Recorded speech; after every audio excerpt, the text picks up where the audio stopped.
चलिए आज हम बात करते हैं एक ऐसे टॉपिक की जो मेरे काफ़ी क्लोज है, जिस पर हम राष्ट्रीय और अंतर्राष्ट्रीय स्तर पर हमारा क्लिनिक काफ़ी ज़्यादा काम करता है।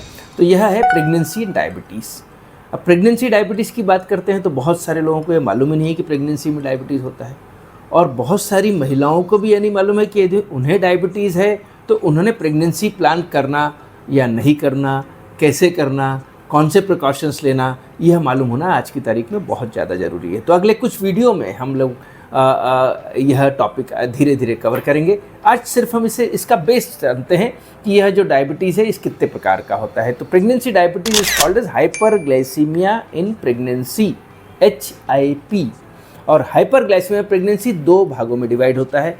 एक होता है GDM, जेस्टेशनल डायबिटीज़ मेलाइटस, जो टिपिकली प्रेगनेंसी में आता है, कॉमनली 20 और 24 हफ्ते के बाद आता है और डिलीवरी के बाद 85% लोगों में चला जाता है। जो बचे हुए 15% लोगों में आगे भी चालू रहता है। परंतु यह जो डायबिटीज़ है, जेस्टेशनल डायबिटीज़, यह माइल्ड होता है। इन्हें शुगर कंट्रोल करना इजी होता है। 70% लोगों को सिर्फ आहार व्यायाम से ही काम हो जाता है और उनके शुगर कंट्रोल आ जाते हैं। परंतु बाकी 30% लोगों को गोलियां या फिर इंसुलिन भी देना की ज़रूरत पड़ सकती है। ये हो गया जेस्टेशनल डायबिटीज़। दूसरा एक होता है प्री जेस्टेशनल डायबिटीज़, यानी ऐसे लोग जिन लोगों को पहले से डायबिटीज़ है और वह प्रेगनेंसी प्लान कर रहे हैं या प्रेग्नेंट होकर आ रहे हैं। तो इसे दूसरा भी एक नाम दिया जाता है, it is called a DIP, diabetes in pregnancy या प्री जेस्टेशनल डायबिटीज़। या इसमें टाइप 1 डायबिटीज़ की युवतियाँ हो सकती हैं जिनको ऑलरेडी 10 साल से 5 साल से टाइप 1 डायबिटीज़ है। टाइप 2 डायबिटीज़ आजकल यंग लोगों में हो गया है, 20 साल, 22 साल, 25 साल में ऐसी महिलाएं हो सकती हैं। और जब उनकी शादी होती है या प्रेगनेंसी रखती है तो उन्हें ज़रूरत पड़ती है। तो और कुछ लोग ऐसे भी हो सकते हैं जिन्हें टाइप 2 डायबिटीज़ हो पर उन्होंने कभी टेस्ट ही नहीं करा हो और प्रेगनेंसी के समय एकदम से मालूम पड़ गया कि आपका HbA1c तो 9 है, 8 है, 10 है और यह आपको तो पहले से डायबिटीज़ है पर अपन ने कभी चेक ही नहीं कराया। तो ये सभी कैटेगरी आती है डिप कैटेगरी में या प्री GDM में। और ऐसे लोगों को जिन्हें पहले से टाइप 1 डायबिटीज़ है उन्हें, या टाइप 2 डायबिटीज़ लोगों को अक्सर इंसुलिन लगता है। टाइप 1 डायबिटीज़ तो वैसे भी इंसुलिनल डायबिटीज़ है, उन्हें 4 बार इंसुलिन लेना पड़ता है, परंतु आपके टारगेट्स चेंज हो जाते हैं। जब आप प्रेग्नेंट नहीं रहते हो तो गर्भावस्था के समय, होने के समय के पहले से, यानी आपको प्री कंसेप्शन पहले से ही आपकी शुगर 90, खाली पेट 90 के अंदर लानी है। खाना खाने के 2 घंटे बाद की शुगर 120 पर लानी है। HbA1c आपको आइडियली 6 के अंदर लानी है। यदि थोड़ा कंट्रोल नहीं है, 6.5 के अंदर भी रहा तो चल जाएगा। और यदि आपको टाइप 1 डायबिटीज़ है और बार बार लो शुगर अटैक आ रहे हैं तो ऐसी कंडीशन में आप HbA1c 7 के अंदर भी रख सकते हैं, परंतु 7 से ऊपर बिल्कुल नहीं चलेगा।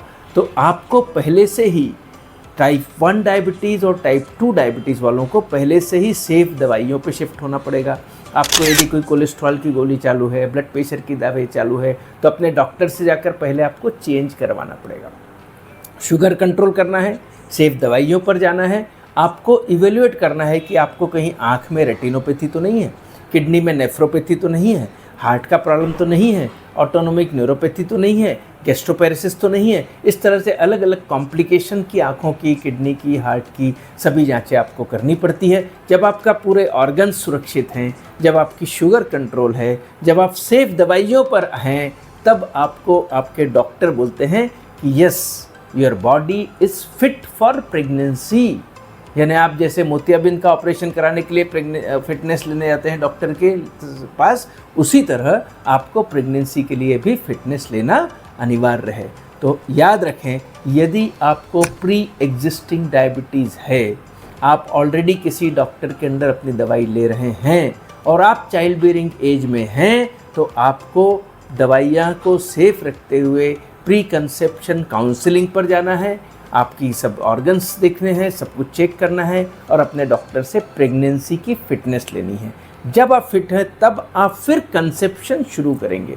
गलती क्या होती है, 90% जो प्रेगनेंसी होती है वो एक्सीडेंटल प्रेगनेंसी होती है, डॉक्टर साहब गलती से हो गया।